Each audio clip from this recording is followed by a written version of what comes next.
Hello everyone. अब हम pharmacology की सीरीज़ में देख रहे थे कि हमने रूट ऑफ ड्रग एडमिनिस्ट्रेशन कैसे करना है वो देखा। अब हम देखते हैं एंटीपायरेटिक ड्रग्स क्या होते हैं। तो इसे स्टार्ट करने के पहले मैं आपसे एक रिक्वेस्ट करूंगा कि प्लीज़ हमारे चैनल को सब्सक्राइब कीजिए। अगर हमारे वीडियोस आपको अच्छे लग रहे हैं तो फिर प्लीज़ सब्सक्राइब करें और बेल आइकन दबाएं। तो स्टार्ट करता है एंटीपायरेटिक ड्रग्स या फिर एंटी फीवर ड्रग्स। पायरेक्सिया मतलब पायरेक्सिया का अर्थ क्या होता है कि फीवर आना।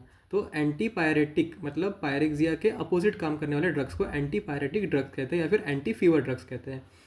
डेफिनेशन देखा जाए तो कहते हैं कि agent that reduces fever is called antipyretic drugs. मतलब ऐसे एजेंट जो फीवर को रिड्यूस करते हैं, पायरेक्सिया को रिड्यूस करते हैं, उन्हें एंटीपायरेटिक या फिर एंटी फीवर ड्रग्स कहते हैं। अब फीवर प्रोड्यूस कैसे होता है बॉडी में, इसका मैकेनिज्म क्या है वो हम देखेंगे। तो सबसे पहले क्या होता है, fever can occur in body through prostaglandins. तो जो प्रोस्टाग्लैंडिन्स रहते हैं बॉडी के अंदर, उसके कारण, उसके इफेक्ट होने के कारण, इन्फेक्टेड होने के कारण फीवर प्रोड्यूस होता है। तो सबसे पहले इसे मैकेनिज्म देखते हैं कि प्रोस्टाग्लैंडिन कैसे फॉर्म होता है। सबसे पहले क्या होगा, इन्फेक्शन और इंजुरी ऑकर्स इन बॉडी। मतलब बॉडी के अंदर इन्फेक्शन या फिर कोई इंजुरी हो गई तो वो क्या करेगी, पायरोजेंस को जनरेट करेगी। पायरोजेंस क्या होते हैं, जो बॉडी में फीवर प्रोड्यूस करेंगे। Produce by bacteria which produces fever. मतलब ऐसी चीज़ें होती है जो बैक्टीरिया के द्वारा प्रोड्यूस की जाती है जो कि फीवर को प्रोड्यूस करेंगी, मतलब फीवर को उत्पन्न करेगी। फॉर एग्जाम्पल इंटरल्यूकिन्स और इंटरफेरॉन्स, ये पायरोजेंस होते हैं। ये क्या करेंगे, पायरोजेंस का फॉर्मेशन हो गया। सबसे पहले इन्फेक्शन हुआ, फिर पायरोजेंस का फॉर्मेशन हुआ। This pyrogens induces synthesis of prostaglandin. मतलब ये पायरोजेंस इंड्यूस करेंगे प्रोस्टाग्लैंडिन का सिंथेसिस। तो अब प्रोस्टाग्लैंडिन का सिंथेसिस स्टार्ट हो गया, तब प्रोस्टाग्लैंडिन बनना शुरू हो गया। सो थर्मोस्टैटिक मैकेनिज्म गेट्स डिस्टर्ब। मतलब जो बॉडी का थर्मोस्टैटिक मैकेनिज्म है, मतलब बॉडी का टेम्परेचर मैनेज करने वाला, मेंटेन करने वाला सिस्टम है, वो डिस्टर्ब हो जाएगा और टेम्परेचर बढ़ जाएगा, टेम्परेचर रेजेस। तो इस कारण फीवर होगा, मतलब बॉडी का टेम्परेचर बढ़ जाएगा। तो इस पूरे मैकेनिज्म में हम देख सकते हैं कि प्रोस्टाग्लैंडिन ही मेन है। सबसे पहले पायरोजेंस प्रोड्यूस होंगे, पायरोजेंस प्रोड्यूस करेंगे प्रोस्टाग्लैंडिन को, और प्रोस्टाग्लैंडिन के कारण थर्मोस्टैटिक मैकेनिज्म डिस्टर्ब हो जाएगा और टेम्परेचर राइज हो जाएगा। अब हम देखते हैं एंटीपायरेटिक ड्रग्स का इफेक्ट कैसे होता है। तो antipyretic acts at level of pyrogens and block their action, so it inhibits pg synthesis मतलब prostaglandin synthesis and reset thermostatic mechanism in hypothalamus। मतलब क्या करते हैं, जब अब किसी को फीवर आ गया है तब उसको हमने पैरासीटामोल दे दी या फिर कोई एंटीबायोटिक ड्रग दे दी। तो एंटीबायोटिक ड्रग क्या करती है, सबसे पहले पायरोजेंस के लेवल पे एक्ट करती है। क्या करती है वो ब्लॉक्स देयर एक्शन, मतलब पायरोजेंस का एक्शन ब्लॉक करती है, ताकि जो प्रोस्टाग्लैंडिन का फॉर्मेशन सिंथेसिस हो रहा था वो इनिबिट हो जाए, मतलब रुक जाए।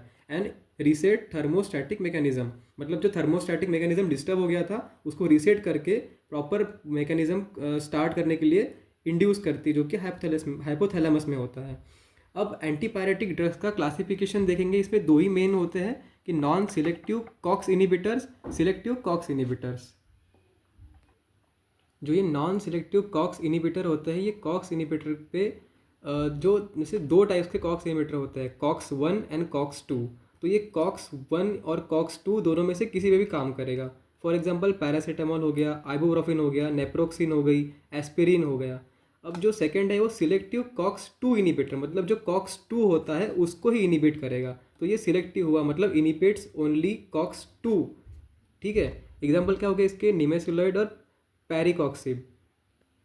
अब हमने दो देख लिए थे classification, non selective and selective. अब नॉन सिलेक्टिव के हम दो एग्जांपल लेंगे और सिलेक्टिव के हम दो एग्जांपल लेंगे।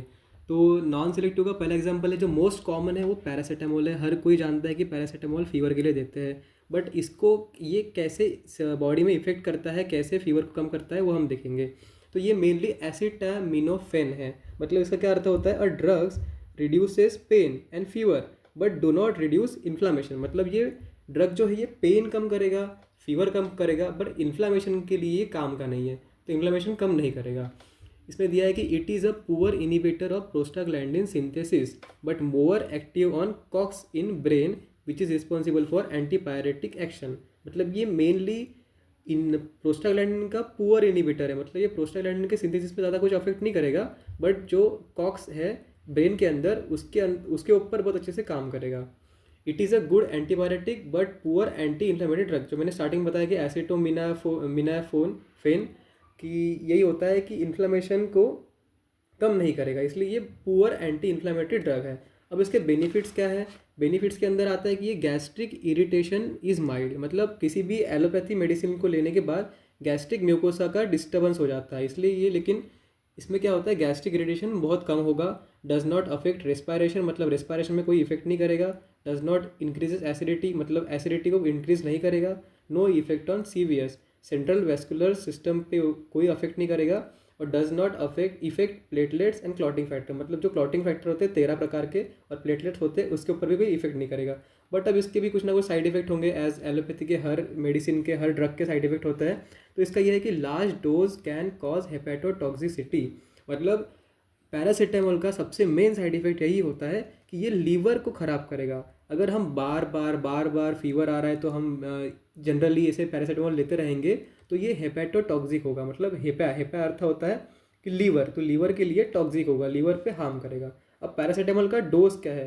500 mg से 1000 mg, 500 mg to 1000 mg per day हम दे सकते हैं पैरासीटामोल।